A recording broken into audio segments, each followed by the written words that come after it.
ఎవరికి చూడటం రాలేదు. నా ఫీలింగ్ అయితే అదే. ఫస్ట్ సినిమాలు చూడటం నేర్చుకోవాలి. అంత మంచి సినిమా అని అది ఒక ఆ కాన్సెప్ట్ అనేది కరెక్ట్ చూస్తే అర్థమవుతుంది. ఏదో వెళ్ళాను చూశానని వచ్చాను. ఈ తెలుగు ఇండస్ట్రీలో ఎలా ఉందంటే ఒక కిస్ సీను హగ్ సీను ఉంటే సరిపోద్ది అనుకుంటున్నారేమో. అట్లా కాదు కదా. ఇట్లా మంచి కాన్సెప్ట్ వచ్చే సినిమాలు కూడా మనం ఎంకరేజ్ చేయాలి. ఫస్ట్ నేను ఫ్యాన్గా చెప్పట్లేదు. ఆయన పని అయిపోయిందని ఎక్కడ అనలేదు. ఆయన ఇండస్ట్రీకి బాసే, ఆయన సీనియర్, ఆయన బాసే. ఆయన తర్వాత ఎవరైనా ఆయన పని అయిపోయిందని ఎవరు అనలేదు. ఆ సినిమా కూడా బాగానే ఉంది, బాగాలేదని కాదు. కానీ అన్ని సినిమాలు బాగానే ఉన్నాయి. కానీ ఒక సినిమాని హైలైట్ చేశారు, తప్పలేదు. ఎవరికి నచ్చింది వాళ్ళకి. మాకు నచ్చింది అయితే ప్రభాస్ సినిమా.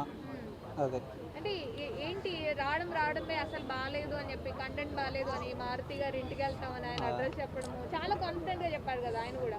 అవును, సో సినిమా ఆయన అంత కాన్ఫిడెన్స్ చెప్పాడు. సినిమా బాగాలేదా? నా ఫీలింగ్ చెప్తున్నా, సినిమా చాలా బాగుంది. బాగాలేదని వాళ్ళని ఎవరినో రమ్మనండి, నేను క్వశ్చన్ చేస్తా చెప్పండి.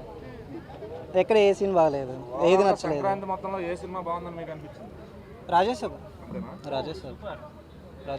ఇప్పుడు సినిమా ఫ్లాప్ అయిన సినిమా అయితే, ఫ్లాప్ అయిన సినిమా అంటున్నారు కదా. ఫ్లాప్ అయిన సినిమా అయితే 200 కోట్లు ఎట్లా కొట్టింది సినిమా? కాన్సెప్ట్ ఉంది కదా. కావాలని ఫస్ట్ అయితే స్క్రీన్లు ఇవ్వలేదు. ఆ మూవీకి స్క్రీన్స్ ఇవ్వలేదు. ఎక్కడ స్క్రీన్లు ఇవ్వలేదు. అదే తెలంగాణలో వచ్చేసి షో ఎన్ని గంటలకు వేసాడు, టికెట్లు ఎన్ని గంటలకు ఇచ్చాడు, నైట్ ఎప్పుడో 1 గంటకి ఇచ్చాడు. మాకైతే ఆ టైంకి వదిలినాయి. ఆ టైం వరకు టికెట్లు రాలేదు. అది హిట్టే సినిమా కావంటే జనాలు అనేది అట్లా ఫేక్ అట్లా ఫెస్టివల్ సీజన్ రావడం అలా మంచిది ఆయనకి. కావంటే వీళ్ళు అనేది ఫేక్ అంతా తొక్కేశారు ఆయన. అంతే కరెక్ట్గానే యూజ్ చేశాడు. కాన్సెప్ట్ బాగుంది. Last half an hour cinema ఉంటుంది. ఎవరికైనా చూసేవాడికి కరెక్ట్గా చూసేవాడికి మైండ్తో చూసేవాడికి అయితే అర్థమవుతుంది. ఏదో వెళ్ళాను చూశాను అంటే కాదు కదా. సినిమా మంచిగా అర్థం చేసుకోగలగాలి సినిమా. అది అట్లా